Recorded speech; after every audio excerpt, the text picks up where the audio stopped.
Hello everyone, मैं doctor Saurabh और आज हम इस वीडियो में बात करेंगे टेल बोन पेन ट्रीटमेंट के बारे में।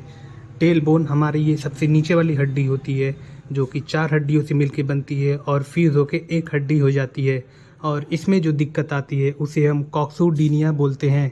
टेल बोन पेशेंट को सिटिंग टाइम में बहुत ज़्यादा प्रॉब्लम होती है और ये पेन इतना सीवियर होता है कि उसे बैठने में काफ़ी इरिटेटिंग फील होता है। जिसको भी टेल बोन की समस्या होती है ऐसे पेशेंटों को लगता है कि उनकी बीमारी कभी ठीक नहीं होने वाली है। तो आज मैं इस वीडियो में 2 ऐसी सिंपल और बेस्ट एक्सरसाइज बताऊंगा और साथ ही बताऊंगा इसमें फिजियोथेरेपी ट्रीटमेंट क्या देते हैं, जिसकी मदद से उनका पेन भी कम होगा और उनकी प्रॉब्लम भी सॉल्व हो जाएगी। तो इस वीडियो को लास्ट तक जरूर। तो चलिए सबसे पहले देखते हैं टेल बोन होने की सबसे पहली वजह क्या होती है।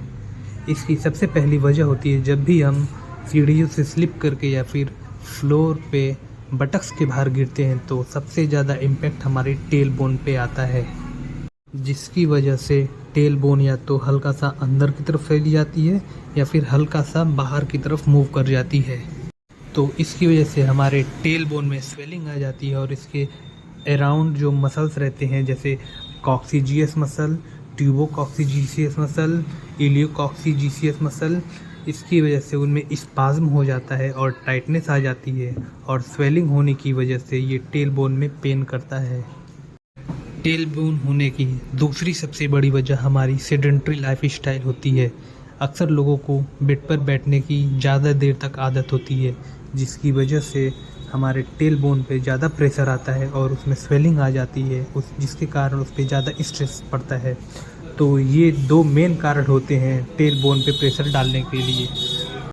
टेल बोन की तीसरी सबसे बड़ी वजह फीमेल्स में देखी गई है, क्योंकि जब भी वो हाई हील्स पहनती हैं तो उनका सेक्रम होता है वो एंटीरियरली रोटेट कर जाता है। जब ये एंटीरियरली रोटेट करता है तो हमारी जो कॉक्सिक बोन होती है वो सेक्रम से लगी होती है, जिसके कारण ये कॉक्सिक बोन हल्का सा बाहर की तरफ आ जाती है और जब भी हम बैठते हैं तो सबसे ज़्यादा प्रेशर टेल बोन पे पड़ता है इसके बाहर आने की वजह से।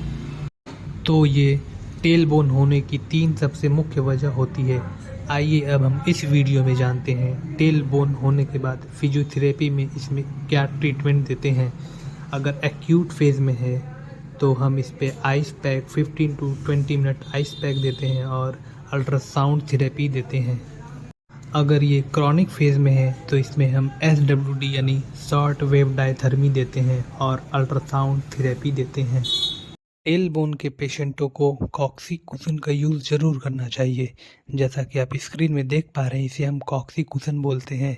जब भी हम इस पे बैठते हैं जो पीछे का कटा हुआ भाग है इसमें हमारी कॉक्सिक बोन आती है, जिसकी वजह से वो ग्राउंड के टच में नहीं आती है और कॉक्सिक बोन पे और अधिक तनाव प्रेशर नहीं पड़ता है और पेशेंट को भी बैठने में काफ़ी कंफर्टेबल फील होता है। और इसमें हम कॉन्ट्रास्ट थेरेपी का यूज़ करते हैं, जिसमें होता क्या है, हम एक टब में गर्म पानी और दूसरे टब में ठंडा पानी भर लेते हैं। अब 2 मिनट गर्म पानी में और 1 मिनट ठंडे पानी में इसको रखते हैं, यानी 2:1 के अनुपात में इसको अप्लाई करते हैं। आइए अब हम जानते हैं टेल बोन में हीट और कोल्ड से क्या लाभ मिलता है। हीट में जो हमारी टेल बोन में जो आसपास की जो मांसपेशियाँ रहती हैं उनमें जो टाइटनेस आई रहती है उनको रिलीज़ करता है और सर्कुलेशन को इम्प्रूव करता है। और कोल्ड देने से मांसपेशियों में जो सूजन बनी रहती है उसको ख़त्म करता है और दर्द में भी आराम देता है। आइए अब हम जानते हैं टेल बोन की 2 सबसे सिंपल और बेस्ट एक्सरसाइज। पहली एक्सरसाइज में हमने अपने दोनों पैर को फोल्ड कर लेना है और एक पैर को अपनी तरफ खींचना है, नी टू चेस्ट।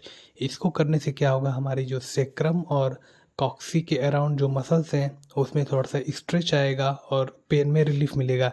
ऐसे हमने दोनों पैर को बारी बारी से करना है। पैर को खींचा, 1 to 10 सेकेंड तक होल्ड किया, देन रिलैक्स। फिर ऐसे दूसरे पैर को भी करना है।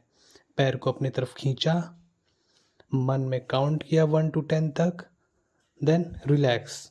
ऐसे हमने 10-10 रेपिटेशन दोनों पैर के करने हैं। अब हम दूसरी एक्सरसाइज में अपने दोनों हाथ को बटक्स के नीचे लगाएंगे और कमर को हल्का सा ऊपर उठाएंगे। कई लोग इसमें क्या करते हैं, कमर को पूरा ऊपर उठा देते हैं, तो हमें ऐसे बिल्कुल नहीं करना है। इसको हम ब्रिजिंग एक्सरसाइज बोलते हैं। दोनों हाथ को बटक्स के नीचे लगाया और कमर को हल्का सा रोटेट करते हुए ऊपर उठाया। इसको हम एंटीरियर पेल्विक टिल्ट बोलते हैं। इसमें हमारी जो कॉक्सिक बोन होती है वो पीछे की तरफ हल्की सी शिफ्ट हो जाती है। तो इसमें एंटीरियर पेल्विक टिल्ट करते समय कॉक्सिक बोन हल्का सा आगे आएगी और स्वेलिंग में भी आराम मिलेगा। इसको हम 10 बार करेंगे।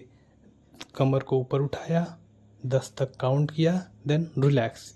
10 रेपिटेशन 10 टाइम्स। अगर आप लोग को टेल बोन के संबंधित कोई भी डाउट या फिर कुछ पूछना हो तो नीचे कमेंट करके पूछ सकते हैं। मिलते हैं अपने नेक्स्ट वीडियो में।